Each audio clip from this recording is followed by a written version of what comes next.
Fils et du Saint-Esprit. Amen. Viens, Esprit de sainteté, viens, Esprit de lumière, viens, Esprit de feu, viens nous embraser. Évangile de Jésus-Christ selon saint Marc. En ce temps-là, les scribes qui étaient descendus de Jérusalem disaient: ce Jésus est possédé par Belzéboul. C'est par le chef des démons qu'il expulse les démons. Les appelant près de lui, Jésus leur dit en parabole: comment Satan peut-il expulser Satan? Si un royaume est divisé contre lui-même, ce royaume ne peut pas tenir. Si les gens d'une même maison se divisent entre eux, ces gens ne pourront pas tenir. Si Satan s'est dressé contre lui-même, il s'est divisé, il ne peut pas tenir, c'en est fini de lui. Mais personne ne peut entrer dans la maison d'un homme fort et piller ses biens s'il ne l'a d'abord ligoté. Alors seulement il pillera sa maison. Amen, je vous le dis, tout sera pardonné aux enfants des hommes, leurs péchés et les blasphèmes qu'ils auront proférés. Mais si quelqu'un blasphème contre l'Esprit Saint, il n'aura jamais de pardon. Il est coupable d'un péché pour toujours. Jésus parla ainsi parce qu'ils avaient dit, il est possédé par un esprit impur. Acclamons la parole de Dieu. Louange à toi, Seigneur Jésus. Frères et sœurs en Christ, nous sommes aujourd'hui le lundi 24 janvier et c'est la fête pour nous qui sommes de la famille salésienne.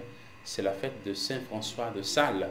Nous tenons notre nom salésien de ce grand saint. Bien, chers frères et sœurs, Jésus commence à entrer donc en contact avec des gens qui vont lui poser beaucoup de difficultés.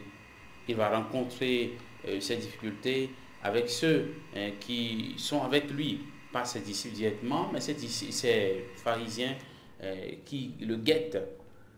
Rappelons-nous la semaine passée, il est allé dans la montagne, sur la montagne, et il a choisi ceux qu'il voulait. Le texte disait, il appela ceux qu'il voulait, il vint près de lui. Il en institua 12 pour qu'ils soient avec lui, pour les envoyer et proclamer la bonne nouvelle. Marc 3, versets 13 à 14. Ensuite, il revient à la maison, et c'est là qu'il sera incompris par les gens de chez lui, malgré une grande foule qui va le suivre à tel point qu'il n'a même pas de repos. Au même moment, c'est là qu'intervient donc le texte d'aujourd'hui. Des scribes viennent de Jérusalem et l'accusent d'opérer des miracles avec la force du chef des démons, avec la force de Belzéboul.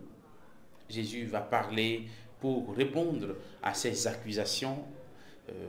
Il va parler donc du péché contre l'Esprit Saint. Nous pouvons nous demander c'est quoi exactement ce péché contre l'Esprit Saint qui est impardonnable. C'est ce droit qu'on peut s'arroger, qu'on peut revendiquer de faire le mal et de commettre des péchés. C'est-à-dire, il me dit, bon, je suis libre de faire le péché et je le fais, je n'ai de compte à rendre à qui que ce soit. C'est ainsi donc le refus du salut de Dieu. Je dis, bon, Dieu, je ne veux pas qu'il me sauve. Je préfère rester dans mon péché et ça me suffit. Je m'en réjouis, c'est bon pour moi. Il existe donc, frères et sœurs, deux catégories de pécheurs.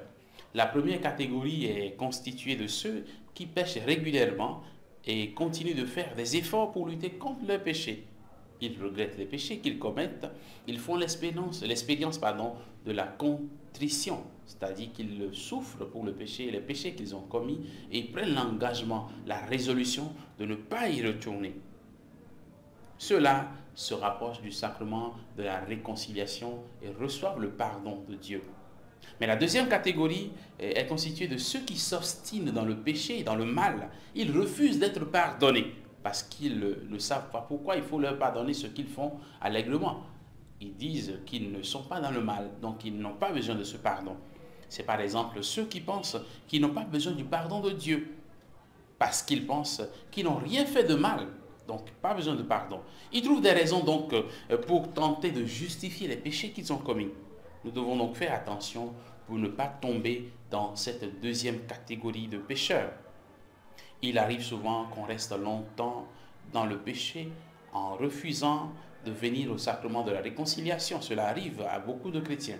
Cette situation est un terrain favorable, un terrain qui prépare pour tomber dans la deuxième catégorie de ceux qui refusent d'être pardonnés. Si on reste longtemps sans recevoir le pardon de Dieu, on risque beaucoup de se retrouver en train de commettre le péché contre l'Esprit Saint, le péché qui refuse d'être pardonné par Dieu. Le catéchisme de l'Église catholique dit ceci au sujet du péché contre l'Esprit Saint. Il n'y a pas de limite à la miséricorde de Dieu, mais qui refuse délibérément d'accueillir la miséricorde de Dieu par le repentir, rejette le pardon de ses péchés et le salut offert par l'Esprit Saint. Un tel endurcissement peut conduire à l'impénitence finale et à la perte éternelle. Voici ce que dit le catéchisme de l'Église. Celui qui pêche contre l'Esprit Saint perd donc le sens du péché. Il considère ses péchés comme le bien qu'il faudrait faire nécessairement, et le bien pour lui serait comme le mal. Il ne sait plus ce qu'on appelle péché. Pour lui, ça va, il est bien dans ce qu'il fait comme mal. Il ne sait plus ce qui est péché et ce qui ne l'est pas.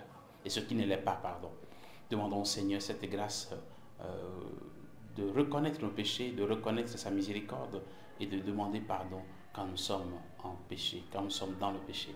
Au nom du Père, et du Fils et du Saint-Esprit. Amen.